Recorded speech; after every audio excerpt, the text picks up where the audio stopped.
लगाते हैं, शर्मा भी लगाते हैं, तिवारी भी लगाते हैं, मिश्रा भी लगाते हैं, पाड़े भी लगाते हैं। ये जातवाद नहीं है। आज एक तरफ हमारा अगर निमंत्रण होता है, भोजन करने के लिए जाते हैं बफर सिस्टम में, भोजन किसने बनाया क्या पूछते हैं, हमारे बगल में किसने रोटी उठाई क्या पूछते हैं, हम साथ में भोजन करते हैं, किसी की जात नहीं पूछते।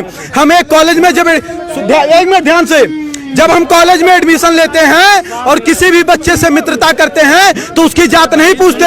एक चाय की दुकान पर जाते हैं, चाय वाले से चाय लेते हैं, उसकी जात नहीं पूछते। समोसे से समोसा लेते हैं, जात नहीं पूछते। सब्जी वाले से सब्जी लेते हैं, जात नहीं पूछते। लेकिन जब हम सरकारी काउंटर पर फार्म भरने जाते हैं तो हमारी जात पूछी जाती है। हम पाड़े हैं तो 500 देंगे और हम पासवान हैं तो 50 रुपया देंगे, फिर चाहे पापा देंगे, फिर चाहे पासवान रामविलास पासवान का लड़का हो और फिर पांडे चाहे मनरेगा में काम करने वाले का लड़का हो। जातवाद कौन कर रहा है? एक पूछना है तो पूछिए, आप पूछिए प्रश्न। क्या बेनिफिट होगा अगर ये खत्म हो जाएगा? देखिए, बाबा साहब अंबेडकर ने कहा 10 साल के लिए रिजर्वेशन होना चाहिए। इस देश के चंद गद्दार नेता आज क्या कह रहे हैं कि आज 70 साल बाद बाबा साहब भी आ जाएंगे लेकिन आरक्षण नहीं खत्म होने देंगे। तो क्या वो बाबा साहब के सिद्धांत पर चल रहे हैं? कभी पाड़े, तिवारी, मिश्रा, ठाकुर साहब, अग्रवाल, बनिया को नहीं देखा होगा कि वह दलित समाज को जात के आधार पर गाली दे। आप मुझे बताइए, भारत समानता का अधिकार देता है सबको, फिर भी वो जात के आधार पर पंडित जी बभनवा ठकुरवा कह करके 500 गाली दे, उनके खिलाफ कोई कानून नहीं है। उनकी बकरी हमारे खेत में चली जाए, हमको डांट दे, जात सूचक शब्द के तहत जेल में हमको डलवा देंगे। ये हमारे साथ अन्याय है या न्याय है? अन्याय हमारे साथ कौन कर रहा है? आज कानून बनाए जाते हैं कि किसी दलित लड़की का आप गलत दृष्टि से पीछा करते हैं, किसी दलित लड़की का आप गलत दृष्टि से पीछा करते हैं तो आपके ऊपर कम से कम 1 लाख रुपए जुर्माना लगेगा, आपके ऊपर हर्जन एक्ट भी लगेगा। लड़की सामने जा रही है, हमें क्या पता कि वो दलित है कि सवर्ण है। दूसरी बात, अगर कोई सवर्ण लड़की का गलत दृष्टि से पीछा करता तो उसके खिलाफ ऐसा कानून क्यों नहीं होना चाहिए? यह भेदभाव हो रहा है कि नहीं हो रहा है? आज मैं स्वयं 8वीं क्लास में पढ़ता था, मैं 1.5 साल का था, तभी हमारे पिताजी खत्म हो गए थे। 300 रुपया फीस जमा करना था, गुरुजी ने कहा बेटा नहीं जमा करोगे नाम काट देंगे। हमें फीस जमा करना था। हमारी माताजी कर्जा रुपया लेकर के आई, जबकि हमारे मित्र राजासारी थे जो कि 80 से आते थे, उनके पिताजी 500 रुपया दिए, उनका 200 पड़ा, हमारा 300 पड़ा। गुरुजी से मैंने कहा कि गुरुजी कर्जा मैं लेकर के आया हूं, ब्याज पर मुझे रुपया देना पड़ेगा, 300 मुझसे क्यों लिया गया? उन्होंने बताया कि आप जनरल वर्ग से हो। मुझे पता नहीं था कि जनरल वर्ग क्या होता है। अब सोचिए आप, जातवाद की बीज कहां से पैदा हुई? हम उस आर्य के साथ बैठते थे, भोजन करते थे, खाना खाते थे, साथ में पढ़ने जाते थे।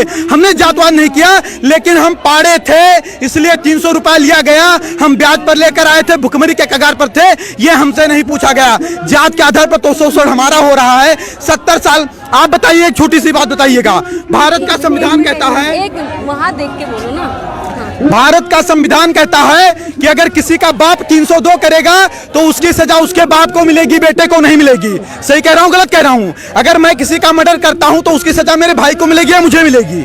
किसे मिलेगी? मुझे मिलेगी ना।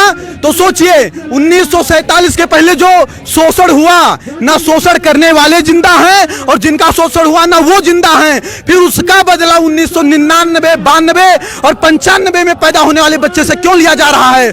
आज अगर 70 साल से सारे नेताओं के भाषण सुन लीजिए, क्या कहते हैं कि यह सरकार दलितों की है, पिछड़ों की है, शोषितों की है, वंचितों की है।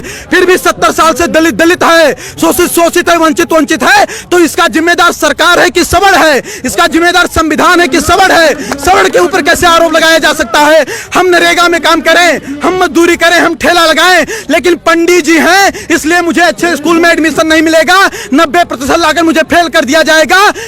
क्या मुझे इस देश में न्याय नहीं मिलना चाहिए? और अगर न्याय देने की क्षमता इस देश की सरकारें नहीं रखती हैं तो खुल करके कह दें कि आप इस देश के नागरिक नहीं हो, हमारे मताधिकार भी छीन लें। फिर क्यों कह रहे हैं, हमारे वोट क्यों ले रहे हैं वो लोग? SC/ST एक्ट का 10 महीने जेल है। अब आप क्या मांग रख रहे हैं अगर इन मांगों को नहीं माना जाए? हमारी मांग ये है कि देखिए, एक समय था, एक कालखंड था जब जातवादिता रही होगी। आज जातवादिता नहीं है। यहाँ जितने लोग आए, मैंने किसी की जात नहीं पूछी, सबसे हाथ मिलाया, नमस्ते प्रणाम किया। आज कोई ऐसा नहीं करता। अंतरजातीय विवाह, आपको पता होगा कि भारत का संविधान कहता है कि 18 साल की लड़की हो जाएगी तो स्वेच्छा से शादी करने के लिए वह निर्णय ले सकती है कि नहीं है? तो अब शादी अंतर जातीय करना है कि जातीय करना है, वो लड़कियों के ऊपर निर्भर है। बाप उस पर दबाव नहीं बना सकता है, उस पर आप हम पर भी प्रेशर नहीं बना सकती हैं। और आपको बता दूं, अगर अंतर जातीय शादी करने से जातवाद खत्म होता तो अम्बेडकर की वाइफ भी ब्राह्मण थी, वो क्यों नहीं ब्राह्मण हो गए अम्बेडकर जी? वो दलित के दलित क्यों रह गए?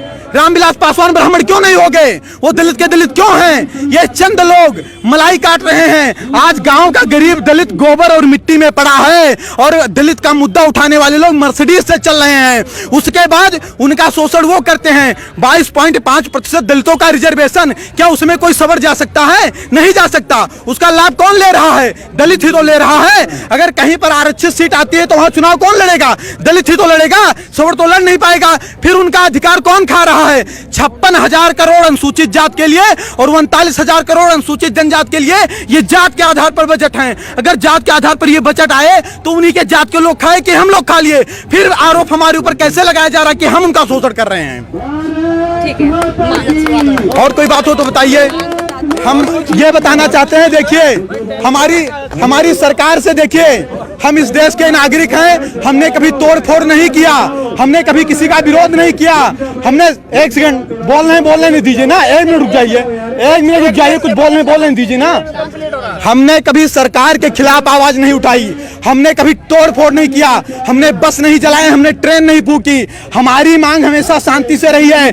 बाप दादा देश के लिए, धर्म के लिए लड़ते लड़ते मर गए। उनके बच्चे आज सिस्टम से लड़ करके मर रहे हैं। 2 लाख ब्राह्मणों के जनेऊ तोड़वा दिए गए, गर्दनें कटवा दी गई।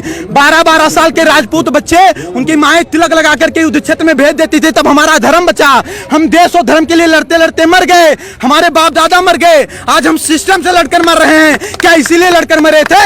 हमारी मांग है कि राष्ट्रीय सोड़ आयोग का गठन हो।